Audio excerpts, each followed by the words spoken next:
yesterday, some of you guys sent me some messages, so we're just going to get a little more details about the new Empire sYx. Like I said from yesterday, here is the gun case. So it's a step up from the Empire Axe and the Mini, which just came in more of like a cardboard box with foam in it. Gun case is actually pretty nice. So if we step over here, here's some guns I've laid out from the mid-range to the higher end. If you just want to come up over top, and we can see the differences again in size. So here's a Lux. This is actually a 2.0. Have it matched up pretty good here. It looks like the height is a little bit shorter with the reg extended down. One thing I do like about the new ASA, it doesn't have this cap. If we step over here to the Axe 2.0, this cap right here is our reg adjustment. So that was always one complaint by people with your pinky, always being in the way. But it's definitely larger than the Axe 2.0. Take it over here to the Shocker XLS.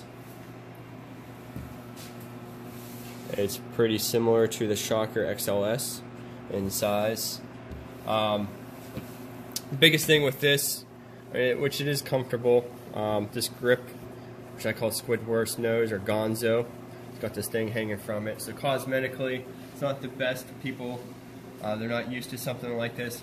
I actually, when you compare this to the Shocker NXT, it used to have a little ray extender that came out like this. So the DSR, same shape.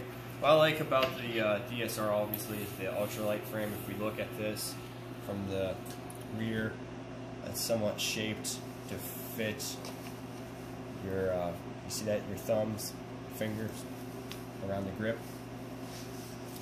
So size-wise, pretty similar. It is very sleek. I feel maybe they could have done a little more for the looks with the grips in comparison to like the Vanquishes and the Axes, but there's always room for aftermarket parts. Alright, so I'm going to break down the gun and get into some of the parts here. So to get to the battery, screw the barrel, there's a button in here. We press this in and this pops out. So here's your battery, here's your lower board. There's a little button right here. This is your tournament lock, so you must press that in order to unlock your board to change the settings. So we'll get into changing the settings and turn on the OLED screen, which is a new feature too. The Axis just had a light. So I turn it on, the bottom button, we're going to hold this in. To get into the programming, like I said, we have the tournament lock off.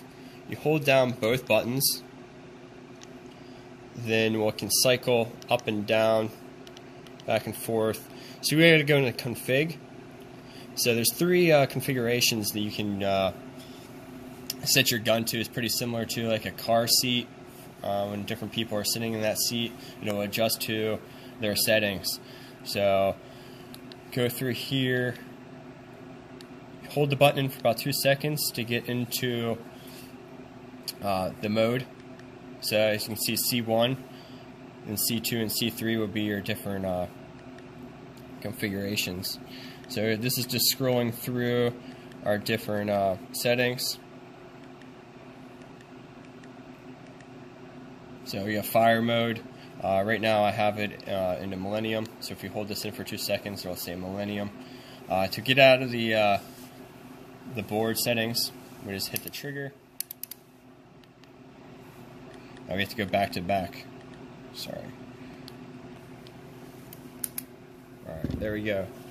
So that's your board settings. The next thing is our regulator, which is built into the ASA. So the Axe is always known for the relay reg. They're one of the first to utilize the hoseless design. So I already have this unscrewed. 2 screws.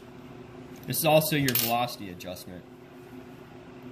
So unlike the Axe, obviously there's no more velocity adjustment from your rear poppet.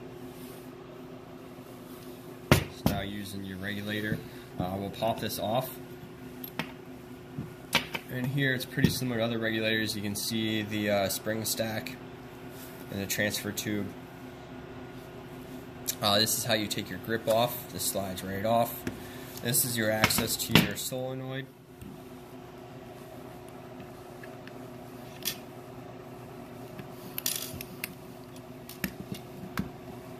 So this pop right off.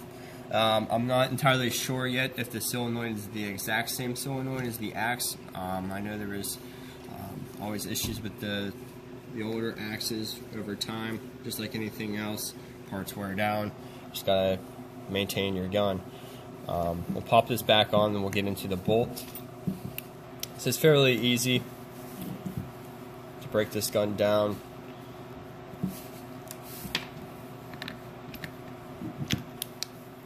And this is your on-off lever for your air supply. So definitely, oh, I forgot to put the grip back on the side.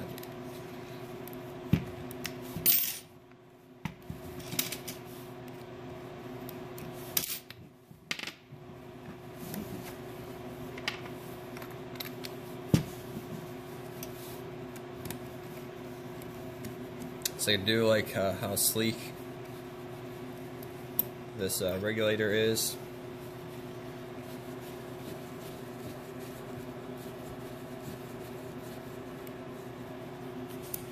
Just tighten that up a little bit. Alright, so into the bolt. The axe 2.0 always had this little button here, and you did a little S pattern. Pop it out. So we got here's our axe bolts. To get to our sYx bolts, pop that back up and give it a little twist, and it pulls out. Pretty simple. Comparing the two, the bolts are similar. Still got a return spring, and our poppets are redesigned. Don't know exact details of the poppet, but what I've heard, they fixed the issues and it's gotten a little more efficient, and the cycle is a little smoother. It still has that signature. So we still have that signature sound when the gun shoots.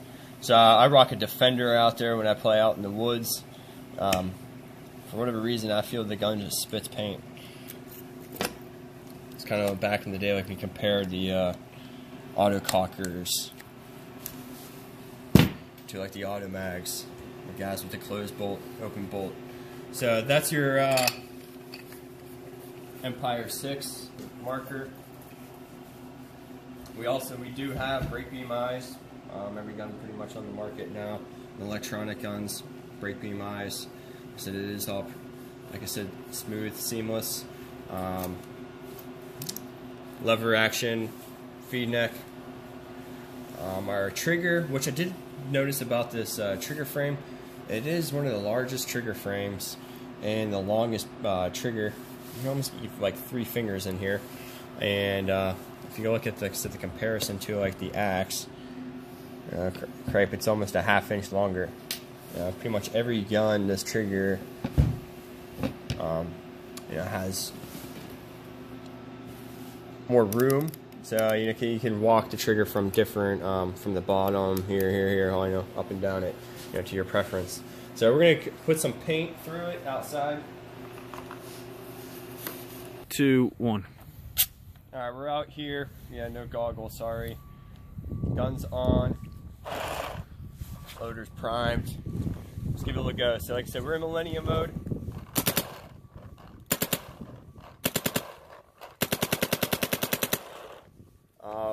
First thing I noticed about this gun, I said you got that noise, the signature sound of the axe.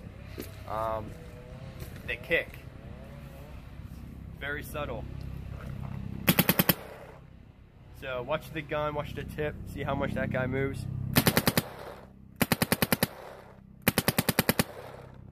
Not bad, right? So you're getting a high performance gun at $700.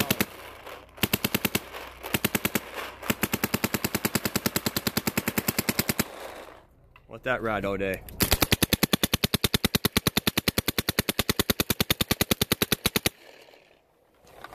Alright guys, thanks for joining me here at Pittsburgh Paintball. We're going to see you guys at an NXL or a scenario event near you.